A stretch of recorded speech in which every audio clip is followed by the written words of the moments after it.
Hello friends, अभिनंदन है आपका आपके अपने चैनल अजब गजब संसार में। दोस्तों, आज मैं आपको बहुत ही इंटरेस्टिंग स्टोरी सुनाने जा रही हूँ।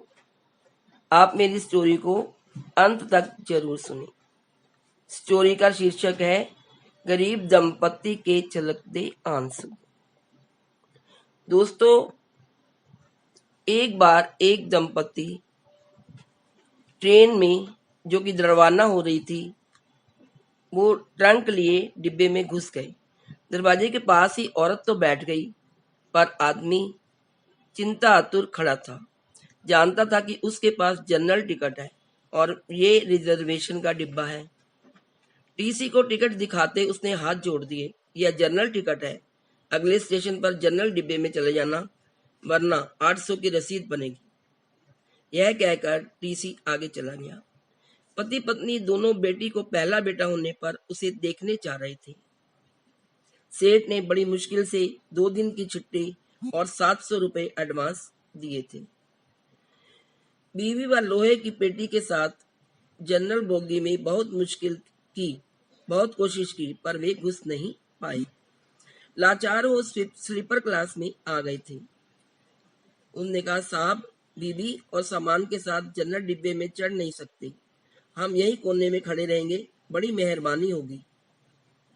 टीसी की ओर उसने 100 का नोट बढ़ाते हुए कहा, 100 में कुछ नहीं होता, 800 निकालो, वरना नीचे उतर जाओ। 800 तो गुड्डो की डिलीवरी में भी नहीं लगे साहब, नाती को देखने जा रहे हैं, गरीब लोग हैं, जाने दो ना साहब। अब की बार पत्नी ने कहा, तो फिर ऐसा करो, 400 रुपए निकालो, एक की रसीद बना देता हूँ, दोनों बैठे रहो। तो पति बोला, ये लो साहब, रसीद रहने दो। 200 रुपया बढ़ाते हुए आदमी टीसी से बोला, नहीं नहीं, रसीद तो बनानी ही पड़ेगी, रसीद तो 2 बनानी पड़ेगी, ऊपर से ऑर्डर है, रसीद तो बनेगी ही। चलो जल्दी 400 निकालो, वरना स्टेशन आ गया है, उतर कर जनरल बोगी में चले जाओ। इस बार टीसी ने डांटते हुए उन लोगों से कहा। आदमी ने 400 रुपए ऐसे दिए मानो अपना कलेजा निकाल कर दे रहा हूं। दोनों पति पत्नी उदास रुआस से ऐसे बैठे थे मानो नाती के पैदा होने पर उन्हें खुशी नहीं बल्कि शोक हो रहा था। कैसे एडजस्ट करेंगे 400 रुपए? क्या वापसी की टिकट के लिए समधी से पैसे मांगने पड़ेंगे? नहीं नहीं, आखिर में पति बोला, 100-150 तो मैं ज्यादा लाया ही था, गुड्डो के घर पैदल ही चल जाएंगे, शाम को खाना ही नहीं खाएंगे, 200 तो एडजस्ट हो गए, और हाँ, आते वक्त पैसेंजर से आएंगे, 100 रुपए और बच जाएंगे। एक दिन जरूर ज्यादा लगेगा, कोई बात नहीं, सेठ भी चिल्लाएगा, मगर मुन्ने के लिए यह सब सह लूंगा।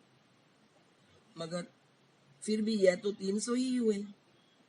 ऐसा करते हैं, नाना नानी की तरफ से जो हम 200 रुपए देने वाले थे ना, अब दोनों मिलकर 100 रुपए दे देंगे, हम अलग थोड़े ही हैं।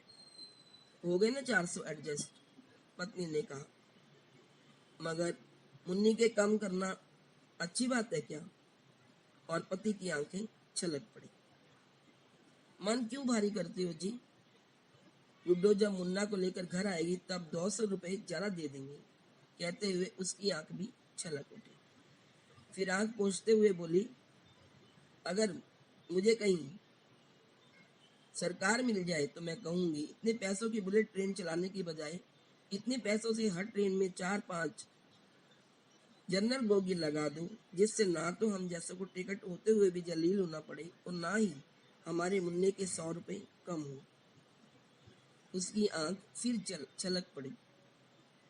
पति बोला, अरे पगली, हम गरीब आदमी हैं, हमें वोट देने का तो अधिकार है, पर सलाह देने का नहीं, रो मत। तो देखिए, ये थी कहानी कि गरीबों का हमेशा शोषण होता रहा है। प्राचीन काल से, चिरकालीन से उनका शोषण होता रहा है। उसमें सफर करने वाला एक गरीब तबका है जो कि पैसे न होते हुए ट्रेन की रिजर्वेशन में सफर नहीं कर सकता।